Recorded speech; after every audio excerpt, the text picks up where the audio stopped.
Hello mga kabibig! Welcome back sa ating bagong YouTube channel. Ito ang pinakamaingay ng YouTuber sa lahat ng YouTube.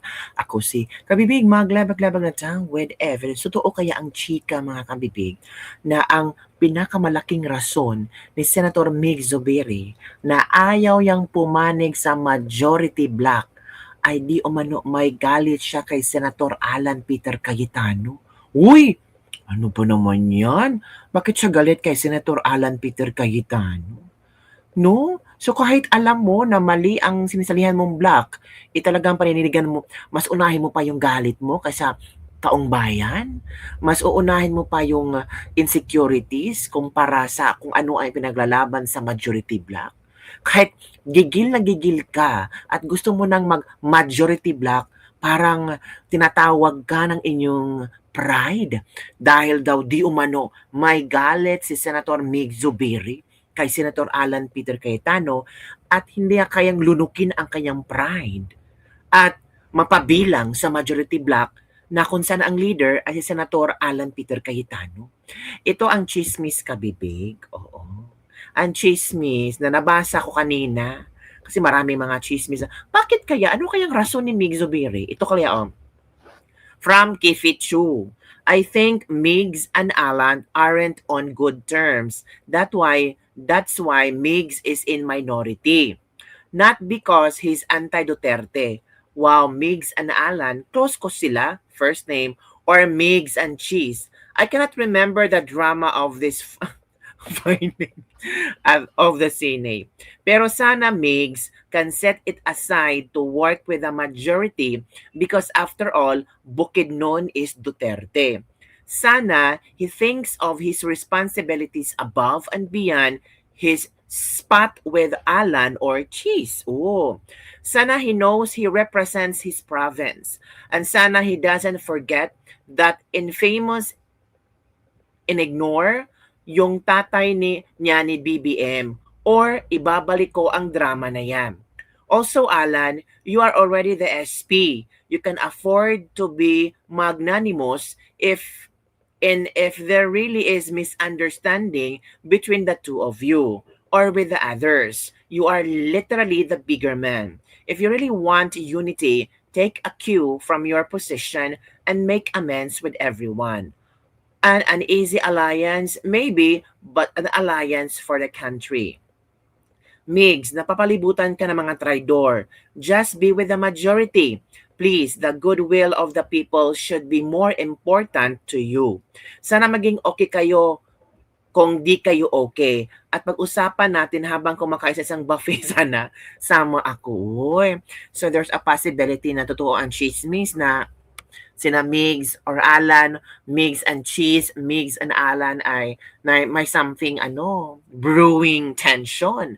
Kasi noong si Senate President Cheese Escudero pa ang nakaupo, 'di ba si Mig Zubiri ang Senate Majority Leader?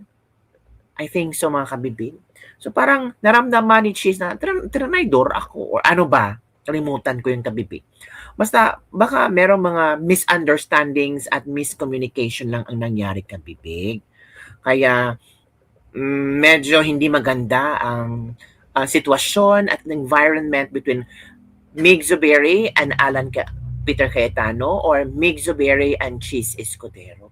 Or maybe, kaya pala si Cheese Escudero ay nasa majority block kasama ni Alan Peter Cayetano. Tapos itong si Migs, di ba una sabi ni Migs na mag-ano lang siya, mag-independent na lang siya. Pero ngayon, hindi na. Pupunta na siya sa minority.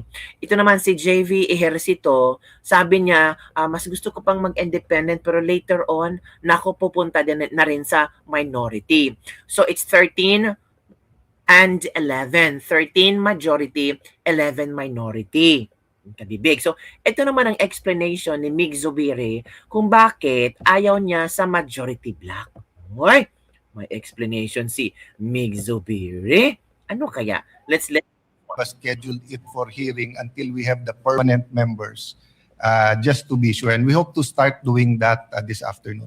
We will accept that for now, Mr. Yes. President. Thank you, Minority Leader. We make a note of the manifestation. And, Thank you. and I will note and recognize not only your observations today, but the observation of Senator Pangilinan. And if we need to clarify later on, it'll be a good opportunity for us to look at the rules, given the 1392 present setup, unless we are overtaken by events.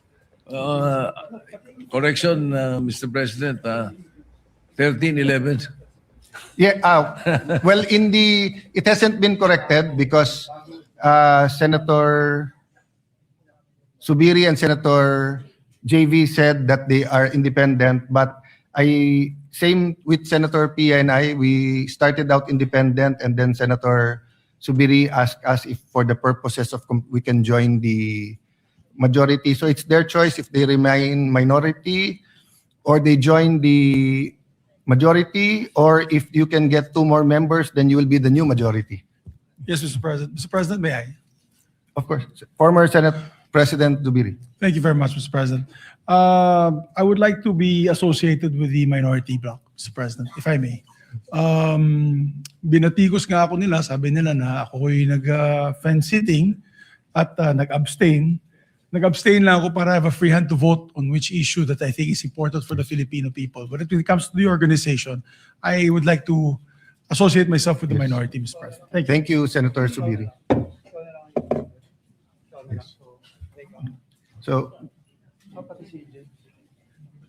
Senator Ejercito would also like to manifest. Yes, first of all, Mr. President, I'd like to thank Mr. President for the trust and honor that I was offered to become the majority leader. But as I have mentioned to you personally, that as of this time, I would rather maintain my independence. And with what is happening all over, I think I'll be able to perform my task very well and my pet programs very well as an independent. But again, nonetheless, Mr. President, I would like to thank you for the trust and confidence. Being majority leader is a very, of course, it's one of the most powerful, we would say, position Tingnan in the niyo ang Senate. mukha ni But Jinggoy. I guess I have, at this point, I would like to maintain my independence. And I also understand. I also recognize that you will say that you will be our number 14, but until the Oh. Siya pala yung time number that we 13. vote, any member, we have to respect their decision and always ascribe good faith.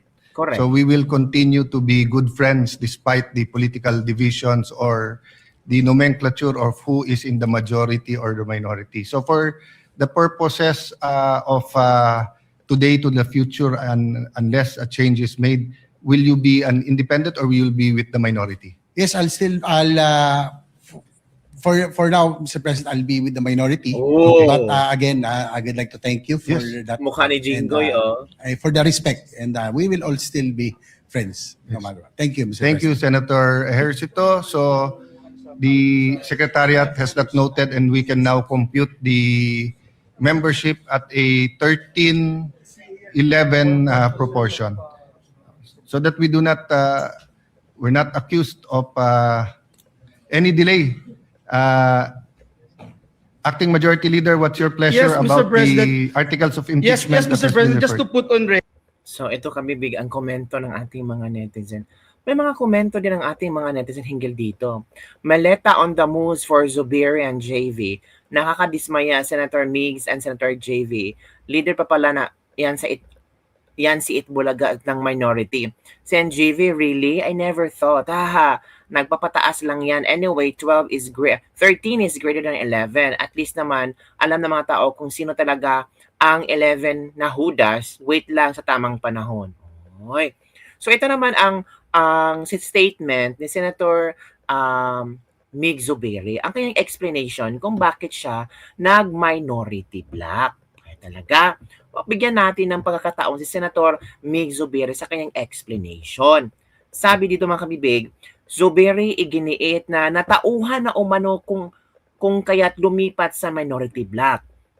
Sabi ni Zubiri, nagdasal ako ng mabuti at humingi ng gabay.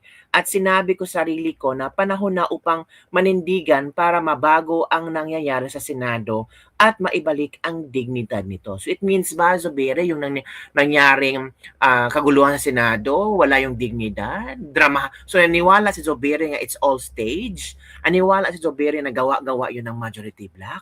Wow, Zubiri, grabe naman yung kung ako, disclaimer lang ha, ito yung opinion ko ba? Ito yung i-interpret ko sa statement ni Zubiri. Bakit ang minority black lang ba ang pwedeng makapagbigay ng magandang pagbabago at maibalik ang dignidad sa Senado? Ito lang bang minority black? Grabe naman, no? Si Zubiri, parang nilulockdown niya ang kakayahan ni Senator Alan Peter Cayetano at ang majority black. Kasi at maibalik ang dignidad nito. Bakit wala bang dignidad na meron ang Senado ngayon na sa pamumuno ni Senator Alan Peter Cayetano? So yung panahon ni Tito Sen may dignidad, konti lang naman ang pumirma sa sa tawag dito, Blue Ribbon Committee na na statement. Bakit hindi kayo bumirma yung iba diyan? 'Di ba? So kung talagang may dignidad, bakit pigil-pigil kayo sa pag iimbestiga ng flood control project? Bakit hindi nyo naimbestigahan ng 18 ex-Marines kung gusto nyo maibalik ang dignidad at paniniwala ng tao sa Senado? Grabe ka magsalita. Uy, ito ang komento ng mga tao. POV, kahit patalim po, kapit patalim po tawag dyan kasi ganang comment ko earlier, no man in an island. You need to affiliate or to connect a group for your political interest. Do not use the Senate incidents as an excuse. Natauhan na din kami isang balimbing na namamangka. Natauhan ba o babayaran ka? Sumunod siya sa komedyante. Ito yung pinaka mayaman, halos na doble yung kayamanan. Natauhan din ako, ikis ka na sa susunod. Naku po, ikis na pala.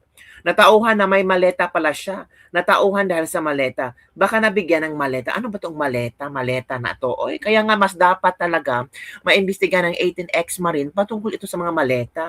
Marami ding natauhan, for sure, ekes ka na. Hala, from Tayen Avila.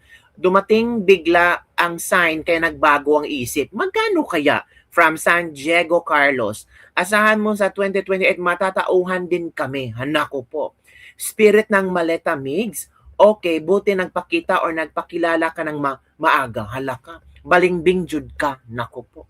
Yan ang komento ng ating mga netizen hinggil sa rason ni Mig Zubiri na ang sabi niya is natauhan siya. Wow, natauhan bigla. Na sabi niya maibalik ang dignidad sa Senado. Bakit wala bang dignidad ang Senado ngayon? Wawa naman ang mga senador sa majority vlog, wala bang dignidad? Ito pakinggan natin. With the handling of issues natauhan ako, nagulat ako para sa institusyon na ito. At napaisip ako ng malalim. Tinanong ako ng anak ko, bakit nagkaganito sa Senado? So, I prayed hard and discerned. I sought for discernment. And I said, it's about time that we make a stand. Na maiba ang pangyayari sa Senado, na maibilik natin ang dignidad ng Senado. For the first time in the history, nag-aputuan. Nagkagulo-gulo. That has never happened in the history of this great body. So, I made a decision. I made a decision on my own, with my family, that things have to change. Senator, may isa sa the Philco. Yun, kabibig ha. Yun ang kanyang rason. Tuloy mo lang yan, Senator Mix, kasi last mo na din naman yan. Uy, grabe naman tong si Ryan Asin. Napaisip din kami sa 2028. Nako, natauhan ka, matatauhan din ang mga taga Mindanao. Nako po, Mindanao na ang pinag-uusapan. Last mo na yan. Natauhan din kami sa'yo. Lubos-lubusin mo na kasi last term mo na yan. Naku po, last term ang sinabi ng mga tao dito. Sa 2028 na din kami mag-iisip sa'yo. Wow, from Jerome Villahermosa. If the price is right, mukhang pera. Hala ko, natauhan o natakot? Tumaas ang BP ng mga DDS. Bakit naman tumaas ang BP? Kung di dahil kay Ate Vina, hindi naman nanalo to sa unang pagtakbo. Nako, independent muna pas pag paid na, minority na agad. From Aleja Rajiv Gordon Sainal. If the price is right, why not? Coconut. From Pai Arbs, Marik Mutia, Balimbing, pero sige, kailangan ka. So, yun po, kabibig ang mga komento ng ating mga netizens. So, ikaw, ano ang iyong reaksyon nitong, hindi naman pagbalikta. Well, anong talaga, nung tawag doon, nung counting of votes for minority and majority for Senate presidency, sabi nila, independent kami ni JV Ejercito at ni si Mig Zubiri, pero later on, nagpunta sa minority. Baka meron pa nililigawan ang minority bloc para maging majority sila ulit. Sabi ni Senator Alan Peter Cayetano, nananakot. Nako po, yun lang kabibig. Don't forget to like, subscribe, and share this video. Bye everyone. See you next time.